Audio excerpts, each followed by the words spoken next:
Hello everyone, my name is Ramal Luthra and welcome to C Ramal Luthra classes. ये हमारा second lecture है credit officer के examination के लिए। इस पर्टिकुलर एग्जाम को हम अप्रोच कर रहे हैं आईआईबीएफ की बुक को पढ़ के, जो कि है bankers handbook on credit management. अब इस बुक के अंदर कुछ कुछ डेटा थोड़ा सा पुराना है, तो मैं उस डेटा को टाइम टू टाइम अमेंड करता रहूंगा, आपको बताता रहूंगा कि ये वाले पार्ट को आपको नहीं पढ़ना है या ये वाले पार्ट को आपको नए तरीके से पढ़ना है। इसके अंदर जो भी आरबीआई के सर्कुलर्स हैं वो अभी हम नहीं पढ़ेंगे। आरबीआई के सर्कुलर्स एंड नोटिफिकेशन जो आपके एग्जाम के लिए इंपॉर्टेंट है, जैसे कि एक्सपोजर नॉर्म हो गए, लोन्स एंड एडवांसेस के ऊपर क्या मतलब रेगुलेशंस है, वो सारे हम एक साथ अच्छे से करेंगे अलग से। ठीक है, तो अभी हम पढ़ते हैं इसका सेकंड चैप्टर, जो कि है क्रेडिट पॉलिसी के ऊपर। क्रेडिट पॉलिसी होता क्या है? हर एक बैंक में हर एक बैंक में अगर आपको क्रेडिट बांटना है तो उसके लिए एक रिटर्न डॉक्यूमेंट बनाया जाता है। वो रिटर्न डॉक्यूमेंट कैसे बनाया जाएगा? एक पर्टिकुलर बैंक कितना रिस्क ले सकता है, क्या उसको अर्निंग करनी है, कितना उसको मार्केट शेयर चाहिए, किन चीजों को ध्यान रख के? रेगुलेशंस। आरबीआई ने जो भी रेगुलेशंस बनाई है उन सबको ध्यान रख के अपनी क्रेडिट पॉलिसी बनाएगा। क्रेडिट पॉलिसी के अंदर बताएगा कि एक पर्टिकुलर लोन अगर सैंक्शन करना है तो किसके ऊपर अथॉरिटी है, किसको हम अथॉरिटी दे रहे हैं, इतने रुपए तक हम इसको अथॉरिटी दे रहे हैं, इससे ज्यादा अमाउंट है तो हम इस पर्टिकुलर एक अथॉरिटी को हम सैंक्शनिंग की पावर दे रहे हैं। तो ये हर एक बैंक के अलग में रिस्पेक्ट में अलग अलग होती है। हर एक बैंक की क्रेडिट पॉलिसी अलग है। उसकी जो मतलब बोर्ड ऑफ डायरेक्टर्स या फिर बोर्ड एपेक्स बॉडी है, वो क्रेडिट पॉलिसी को डिफाइन करती है। अगर किसी बैंक को एग्रेसिव होना है तो कहते हैं यार इस बार पर्टिकुलर हम मार्केट के अंदर एग्रेसिव ट्रेड करते हैं, थोड़ा सा मार्केट खींचते हैं, कैप्चर करते हैं, तो वो अपनी क्रेडिट पॉलिसी को थोड़ा सा लीनियंट कर देंगे कि जो नीचे क्रेडिट ऑफिसर काम कर रहे हैं वो थोड़े से लीनियंट होके लोन बांट सके। बात समझ में आती है? ठीक है। मेरे को याद है जब मैं पहले पहले एक दिन बैंक में, जो मेरा फर्स्ट डे था, तो मैं जैसे ही बैंक में एंट्री करी तो बोला भाई काम क्या करना है, ईमेल आईडी कुछ तो बनी नहीं होती, स्टार्टिंग में तो कोई काम ही नहीं होता। तो फर्स्ट डे ही मेरे को सीसीपी, वहां की कॉर्पोरेट क्रेडिट पॉलिसी, वहां पे सीसीपी बोलते थे, मेरे को पकड़ा दी थी कि ये आप पूरी की पूरी पढ़ लो इस बैंक की। कुछ समझ में आता नहीं, बस पढ़ते रहो, ठीक है जी, क्योंकि बच्चे होते हैं नए नए। चलो, अब मैं आपको बताऊं क्रेडिट पॉलिसी में क्या क्या लिखा था, आपको इतनी बात समझ में आती है। डॉक्यूमेंट है, प्रिंसिपल डॉक्यूमेंट है आपके लिए। अगर आप किसी लोन को सैंक्शन करोगे तो आप उसके अंदर उस कंपनी की, उस बैंक की क्रेडिट पॉलिसी का रेफरेंस दोगे। फॉर एग्जांपल, अगर आपने क्या कहते हैं, आपकी क्रेडिट पॉलिसी उस बैंक की बोलती है कि किसी का भी सिबिल अगर 700 से कम होगा तो हम उसको लोन नहीं बांटेंगे। पॉलिसी ने लिख के दे दिया, आप ऑफिसर, आप वही जो पॉलिसी में लिखा है वो मानोगे। बट उस पॉलिसी में लिखा है अगर आपको लोन को सैंक्शन करवाना है, अगर 700 से कम सिबिल है, तो आपको इस पर्टिकुलर बंदे का, जो भी हायरार्की है उस बैंक की, उस बंदे का अप्रूवल लेना पड़ेगा। अब अगर आपको वो पास कराना है तो आप अप्रूवल लेने के लिए उसी बंदे के पास जाओगे, रेफर करते हैं कि हमारी पॉलिसी में ऐसा ऐसा लिखा हुआ है और मैं आपके पास अप्रूवल लेने के लिए आ रहा हूँ, भले ही इसका सिबिल स्कोर 700 से कम है, बट फिर उसका रीजन ये था और उसने उस पर्टिकुलर लोन को, मतलब जो भी डिफॉल्ट था जिसकी वजह से सिबिल स्कोर कम हुआ, उसने उसको ठीक कर दिया।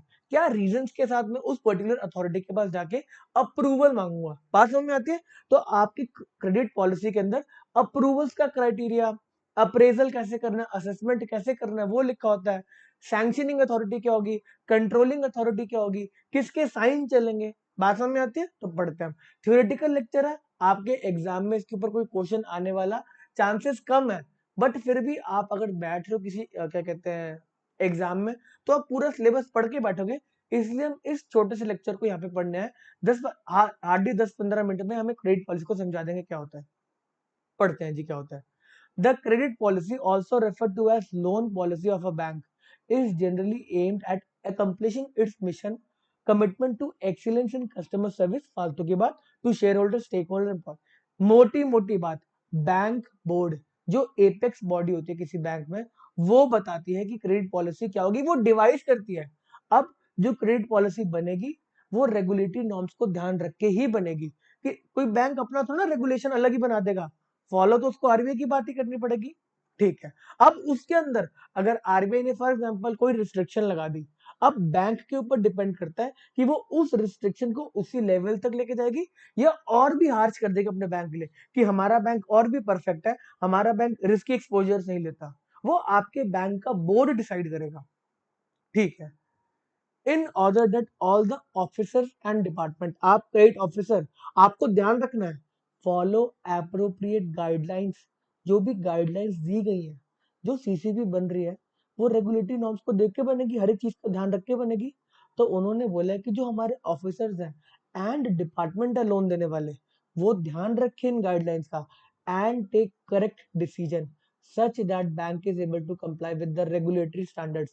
सबसे पहले आप रेगुलेटरी स्टैंडर्ड्स को कंप्लाई कर रहे हो।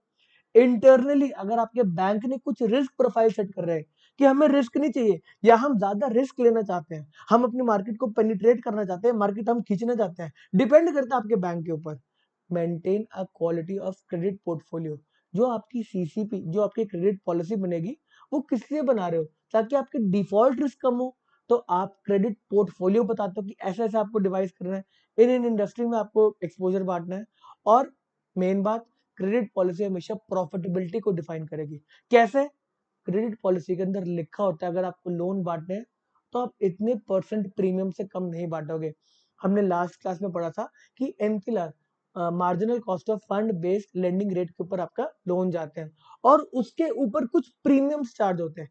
एमसीएलआर जो रेट निकल कर आया उसके ऊपर आप कस्टमर स्पेसिफिक एक कुछ प्रॉफिट कमाते हो, तो वो प्रॉफिट का परसेंटेज भी आपका क्रेडिट पॉलिसी के अंदर दे दिया जाता है कि इससे कम नहीं जाना। अगर आपको उससे कम जाना है तो आपको फिर अप्रूवल लेने के लिए एक बड़ी अथॉरिटी के पास जाना पड़ेगा कि क्यों आपको इस कम में पैसे दे रहे हो, क्यों इसको आप कम रुपए में कम परसेंटेज में क्या कहते हैं लोन दे रहे हो। बात समझ में आती है? तो क्रेडिट पॉलिसी एक डॉक्यूमेंट है जिसमें सारे के सारे नॉर्म्स लिखे हो कि अगर आप कोई सैंक्शन कर रहे हो लोन तो आप इस क्रेडिट पॉलिसी को फॉलो करते हुए करोगे। एक डॉक्यूमेंट है भैया, मैं समझ में आता है, फालतू की बात हमने पढ़ ली। अच्छा नहीं, फालतू की बात, ये डॉक्यूमेंट फालतू का डॉक्यूमेंट नहीं है। आपका पहला काम ये पॉलिसी पढ़ना होगा जब आप बैंक में नौकरी को स्टार्ट करोगे। ठीक है।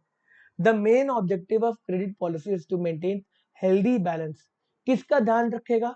एक क्रेडिट पॉलिसी जो बनती है उसमें ध्यान रखा जाता है कि आप कितना क्रेडिट बांटोगे, वॉल्यूम्स कितने होंगे, अर्निंग्स होंगी, और जो भी आप लोन बांट रहे हो उसकी क्वालिटी क्या है। अच्छे लोन बांटोगे, ऐसे नहीं कि कोई भी आया जिसका सिबिल 500 है, 400 आप भी लोन ले जाओ।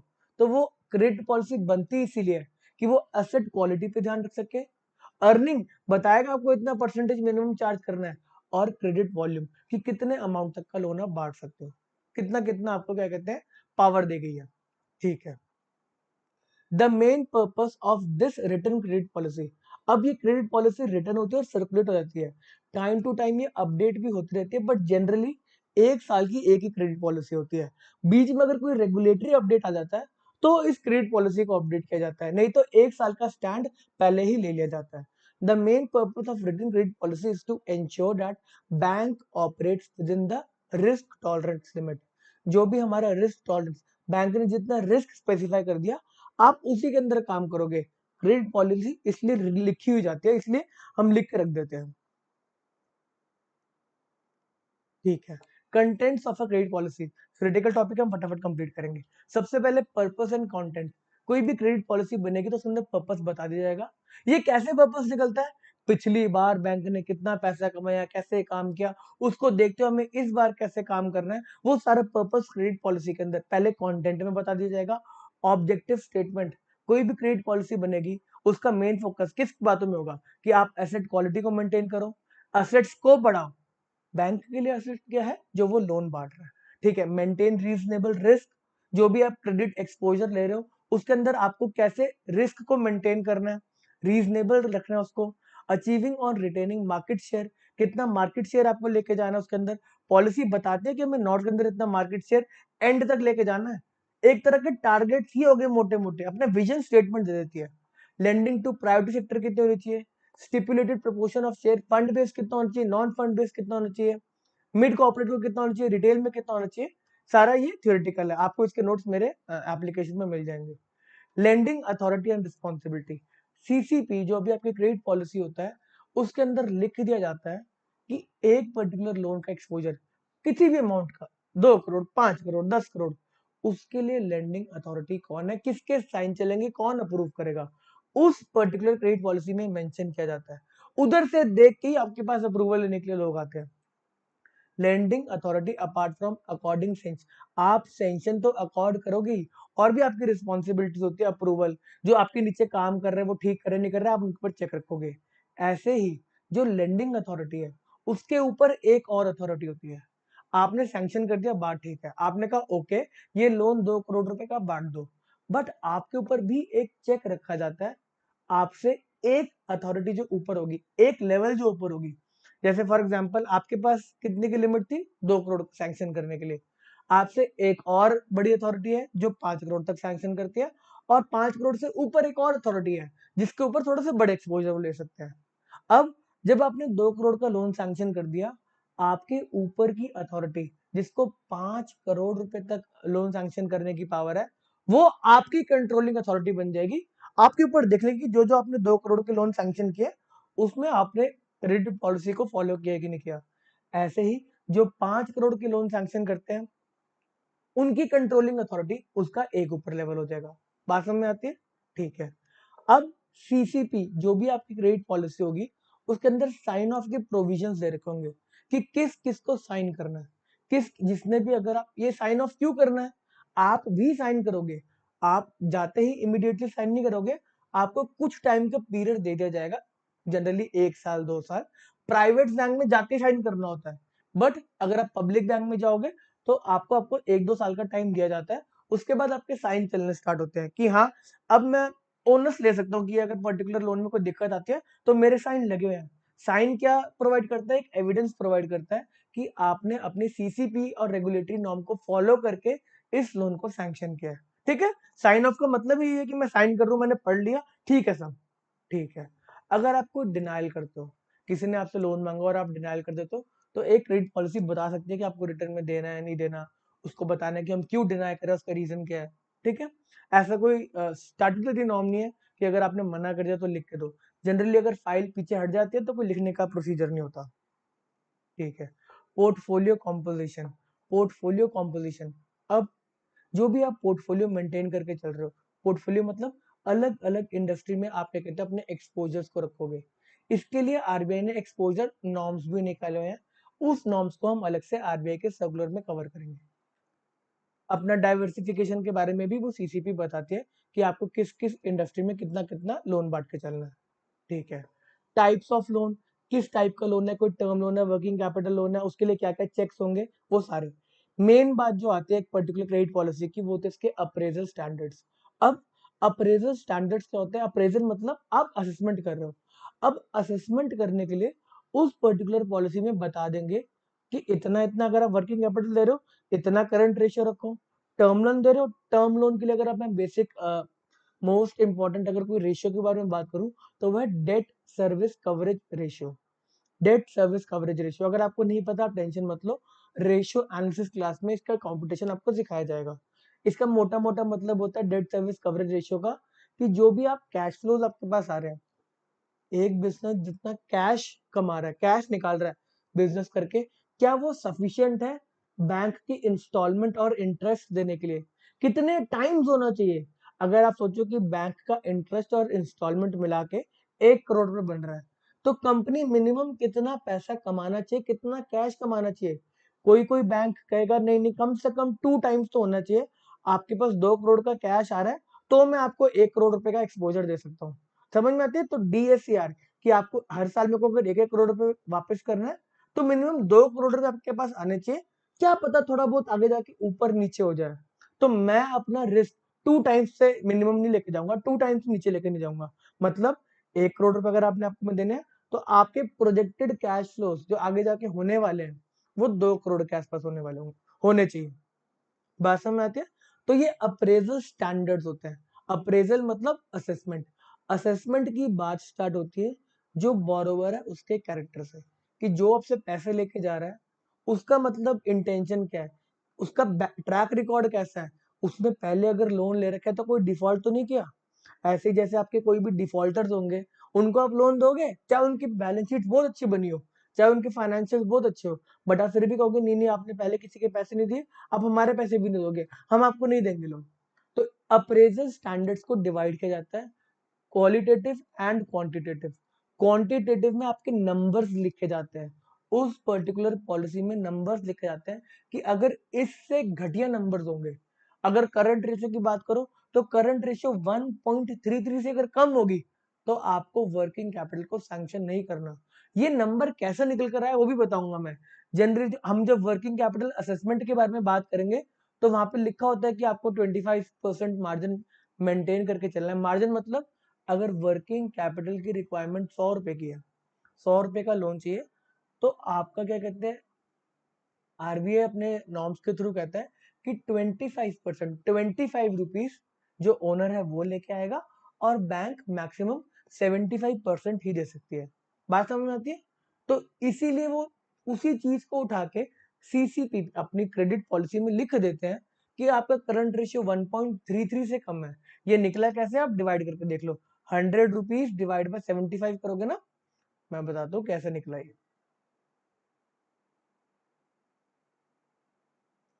अगर आप 100 रुपीज में से बैंक जो एक्सपोजर ले सकता है वो 75 का ही ले सकता है, तो इधर से जो आपकी करंट रेशियो निकल कर आएगी वो 1.33 है। बात समझ में आती है? तो ये आपके असेट्स हो गए और 75 की लाइबिलिटीज बैंक ले सकता है, तो इसमें से ये जो करंट रेशियो निकल कर आएगी वो 1.33। बात समझ में आती है थोड़ी थोड़ी? ठीक है। अगर आपको ये बात अभी समझ में आती है कोई प्रॉब्लम नहीं है, हम रेशियो एनालिसिस में इसको एकदम डीप में जाके, बेसिक से लेके डीप में जाके पढ़ेंगे। तो अप्रेजल स्टैंडर्ड आपकी क्वालिटेटिव एंड क्वांटिटेटिव हो सकते हैं। क्वांटिटेटिव में आपके नंबर स्पेसिफाई किए जाएंगे कि इससे घटिया, इससे बेकार अगर नंबर है तो आप लोन को सैंक्शन नहीं करोगे। अगर सैंक्शन करोगे तो आपको कुछ कंडीशंस लगानी पड़ेगी, कोवेनेंट्स लगाने पड़ेंगे। बात समझ में आती है?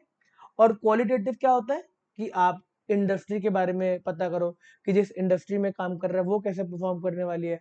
जिस बोरोवर को आप लोन दे रहे हो उसका ट्रैक रिकॉर्ड देखो, उसका सिबिल देखो, उसकी रेटिंग देखो। ये सारे क्वालिटेटिव फैक्टर्स होते हैं। तो अप्रेजल स्टैंडर्ड्स को हम आगे डीप में नहीं पढ़ेंगे। इसको जो क्वांटिटेटिव स्टैंडर्ड्स हैं, किसी भी वर्किंग कैपिटल का क्या स्टैंडर्ड होना चाहिए, टर्म लोन का क्या स्टैंडर्ड होना चाहिए, वो हम हर एक फैसिलिटी के असेसमेंट के टाइम पढ़ेंगे। आपको जब मैं वर्किंग कैपिटल निकालना सिखाऊंगा उसके बाद ही क्या रेगुलेटरी नॉर्म्स है और क्या क्या स्टैंडर्ड्स होने चाहिए वो बताऊंगा। ठीक है? अभी थोड़ा पढ़ के फिर बाद में थोड़ा सा पढ़ के फायदा नहीं है। एक बार हम पढ़ेंगे इसके बारे में, वर्किंग कैपिटल के बारे में ए टू जेड सब कुछ। एक बार पढ़ेंगे टर्म लोन के बारे में ए टू जेड सब कुछ। ठीक है?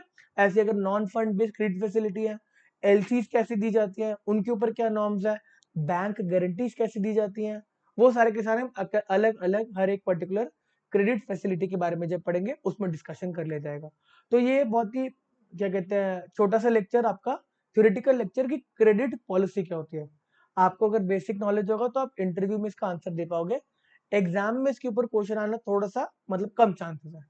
नेक्स्ट लेक्चर हम लेंगे टाइप्स ऑफ बोरोवर के ऊपर। वो एक इंपॉर्टेंट लेक्चर है कि किस टाइप के बोरोवर्स होते हैं और उनके ऊपर क्या नॉर्म्स है। बैंक क्यों देखना चाहते हैं कि कौन से टाइप का बोरोवर आ रहा है, उस पर बैंक क्या चेक रखेगी।